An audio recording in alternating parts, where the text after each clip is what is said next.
Doctor Vishnuvardhan ಹಾಗೂ doctor Ambareesh ಅವರ ನಡುವಿನ ಸ್ನೇಹ ಯಾವ ರೀತಿ ಇತ್ತು? ಒಮ್ಮೆ ತಡರಾತ್ರಿಯಲ್ಲಿ ಅಂಬರೀಷ್ ಅವರು ವಿಷ್ಣುವರ್ಧನ್ ಅವರಿಗೆ ಯಾಕೆ ಫೋನ್ ಮಾಡಿದ್ರು?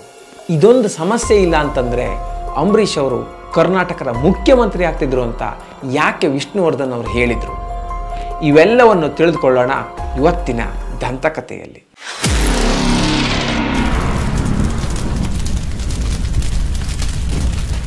ಎಲ್ಲರಿಗೂ ನಮಸ್ಕಾರ. ಕನ್ನಡ ಮಾಣಿಕ್ಯ ಯೂಟ್ಯೂಬ್ ಚಾನಲ್ಗೆ ಸ್ವಾಗತ.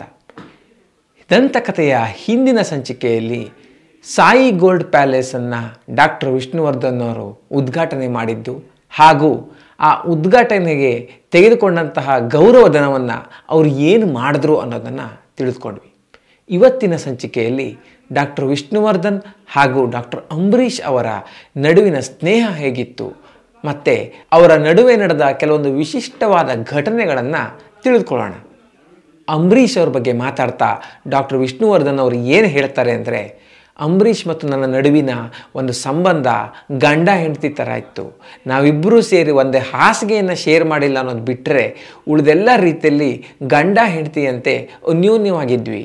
ನಮ್ಮ ನಡುವೆ ಈರ್ಷ್ಯೆ, ಅಸೂಯೆ, ಮತ್ಸರ ಈ ರೀತಿ ಭಾವನೆಗಳಿರಲಿಲ್ಲ. ಅಂಬರೀಷ್ ಮಟ್ಟಿಗೆ ಹೇಳೋದಾದರೆ ಆತ ಯಾವುದೇ ದೌರ್ಬಲ್ಯ ಇರದೇ ಇರುವಂತಹ ವ್ಯಕ್ತಿ ಅಂತ ಹೇಳ್ತಾರೆ. ಹಾಗೆಯೇ ಇದೇನು ಸುಮ್ಮನೆ ಏನೋ ಅವ್ರನ್ನ ಹೊಗಳಬೇಕು ಅಂತ ಹೇಳ್ತಾ ಇರೋದಲ್ಲ. ನಂತರ ಮುಂದುವರಿಸ್ತಾ ಹೇಳ್ತಾರೆ, ಅಂಬರೀಷ್ ಅವರು ರಾಜಕೀಯವಾಗಿ ಕೆಲವು ತಪ್ಪು ಮಾಡಿರ್ಬೋದು, ರಾಜಕೀಯವಾಗಿ ಅವರಲ್ಲಿ ಯಾವುದೋ ಒಂದು ದೌರ್ಬಲ್ಯಗಳಿರ್ಬೋದು, ಅದನ್ನು ನಾವು ರಾಜಕೀಯವಾಗಿ ಟೀಕಿಸಬಹುದೇ ಹೊರತು ಒಬ್ಬ ವ್ಯಕ್ತಿಯಾಗಿ ಅಂಬರೀಷ್ ಅವರನ್ನು ಟೀಕಿಸಲಿಕ್ಕೆ ಸಾಧ್ಯನೇ ಇಲ್ಲ ಅಂತ ವಿಷ್ಣುವರ್ಧನ್ ಅವರು ಸರ್ಟಿಫಿಕೇಟ್ ಕೊಡ್ತಾರೆ. ಅಷ್ಟರ ಮಟ್ಟಿಗೆ ಅಂಬರೀಷ್ ಅವರ ಮೇಲೆ ಅವರಿಗೆ ನಂಬಿಕೆ ಇತ್ತು.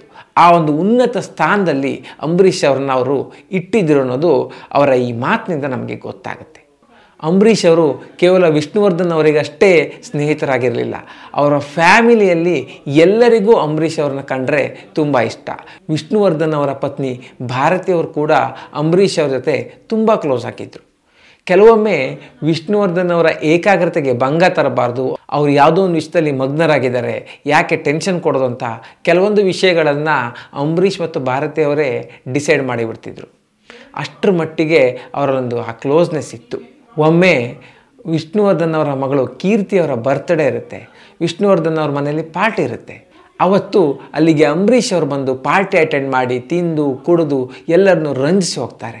ಆಗ ವಿಷ್ಣುವರ್ಧನ್ ಅವರಿಗೆ ತುಂಬ ಆಶ್ಚರ್ಯ ಆಗುತ್ತೆ. ಸುಮ್ಮನೆ ಅಂಬರೀಷ್ ಅವರು ಬಂದರು ಅಂದರೆ ಆಶ್ಚರ್ಯ ಆಗ್ತಿರಲಿಲ್ಲ, ಅವ್ರ ನಡುವೆ ಆ ರೀತಿ ಸ್ನೇಹ ಇತ್ತು, ಅವರು ಬರೋದು ಕಾಮನ್ನು.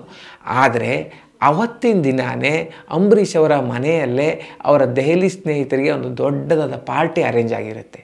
ಅಂಬರೀಷ್ ಅವರೇ ಹೋಸ್ಟ್ ಆಗಿರ್ತಾರೆ. ಇಂಥ ಒಂದು ಗಡಿಬಿಡಿಯಲ್ಲೂ ಅವರು ವಿಷ್ಣುವರ್ಧನ್ ಅವರ ಮನೆಗೆ ಬಂದು ಆ ಬರ್ತ್ಡೇ ಪಾರ್ಟಿನ ಅಟೆಂಡ್ ಮಾಡಿರ್ತಾರೆ.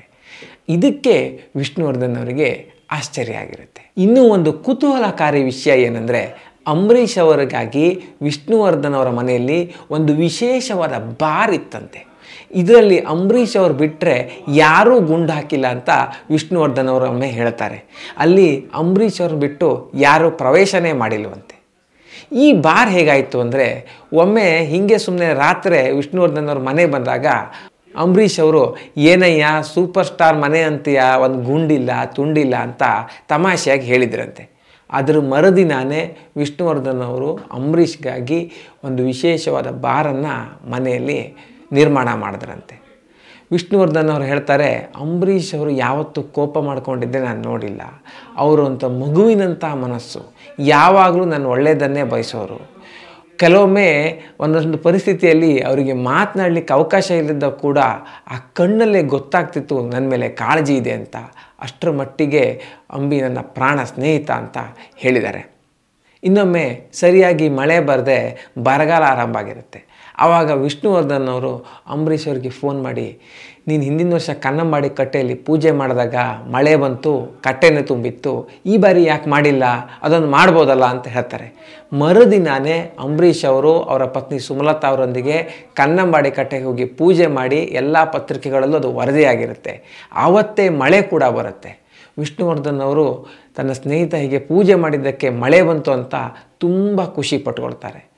ಇನ್ನೊಮ್ಮೆ ರಾತ್ರಿ ಮಧ್ಯರಾತ್ರಿಲಿ ಅಂಬರೀಷ್ ಅವರು ದೆಹಲಿಯಿಂದ ವಿಷ್ಣುವರ್ಧನ್ ಅವರಿಗೆ ಫೋನ್ ಮಾಡ್ತಾರೆ. ವಿಷ್ಣುವರ್ಧನ್ ಅವರು ಮಲಗಿರ್ತಾರೆ. ಆದರೂ ಅಂಬರೀಷ್ ಅವರ ಫೋನು ಅಂತ ಮನೆಯವರು ಅವ್ರನ್ನ ಎಬ್ಬಿಸಿ ಫೋನನ್ನು ಕೊಡ್ತಾರೆ. ಇದೇನಪ್ಪ ಈ ರಾತ್ರಿಯಲ್ಲಿ ಫೋನ್ ಮಾಡ್ತಿದ್ದಾನೆ ಅಂತ ಒಂಥರ ಟೆನ್ಷನ್ನಲ್ಲೇ ವಿಷ್ಣುವರ್ಧನ್ ಅವರು ಫೋನನ್ನು ರಿಸೀವ್ ಮಾಡ್ತಾರೆ. ಆವಾಗ ಆ ಕಡೆಯಿಂದ ಅಂಬರೀಷ್ ಅವರು, ಏಯ್ ಕುಚಿಕು, ಉದಯ ಟಿ ವಿಯಲ್ಲಿ ನಿನ್ನ ಹಾಡು ಬರ್ತಿದೆ ಕಣಯ್ಯ ಅಂತ ಒಂದು ಹಳೆಯ ಹಾಡನ್ನು ಅವರಿಗೆ ನೋಡು ಅಂತ ಹೇಳ್ತಾರೆ. ಈ ರೀತಿ ಹಳೆ ಹಾಡುಗಳು, ಹಳೆ ಸಿನಿಮಾ ಏನಾದರೂ ವಿಷ್ಣುವರ್ಧನ್ ಅವರದ್ದು ಪ್ರಸಾರ ಆಗ್ತಿದ್ರೆ ಅಂಬರೀಷ್ ಅವರು ಅದ್ರ ಬಗ್ಗೆ ಒಂದು ವಿಮರ್ಶೆ ಮಾಡೋದು, ಈ ಡ್ರೆಸ್ ಆಗಿತ್ತು, ಆ ಹಾಡು ಹೀಗೆ ಬರಬೇಕಿತ್ತು, ಈ ಸ್ಟೆಪ್ ಹೀಗಿದೆ ಅಂತ ಈ ರೀತಿ ಒಂದು ತಮಾಷೆಯನ್ನು ಮಾಡ್ತಿದ್ರಂತೆ. ಅದಕ್ಕೆ ರಾತ್ರಿ 12:30 ಅದನ್ನು ನೋಡಿದ್ರು ಇವರಿಗೆ ಫೋನ್ ಮಾಡಿದರು. ಈ ರೀತಿ ಒಂದು ಅವಿನಾಭಾವ ಸಂಬಂಧ ಅವರಲ್ಲಿತ್ತು.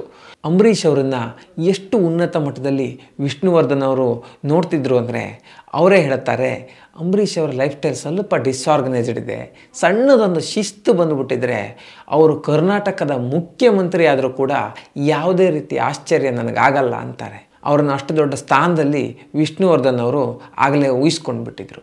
ಇನ್ನು ಇವರಿಬ್ಬರ ಸ್ನೇಹದ ಬಗ್ಗೆ ವಿಷ್ಣುವರ್ಧನ್ ಅವರ ಅಭಿಪ್ರಾಯ ಏನಂತ ಅವ್ರಿಗೆ ಕೇಳಿದಾಗ ಅವ್ರು ಹೇಳಿದ್ದೇನೆಂದರೆ, ಅಂಬಿ ನನಗೆ ಸಹೋದರ, ಮಾರ್ಗದರ್ಶಿ, ಸ್ಫೂರ್ತಿ, ಎಲ್ಲಕ್ಕಿಂತ ಹೆಚ್ಚಾಗಿ ನನ್ನ ಪ್ರಾಣ ಸ್ನೇಹಿತ.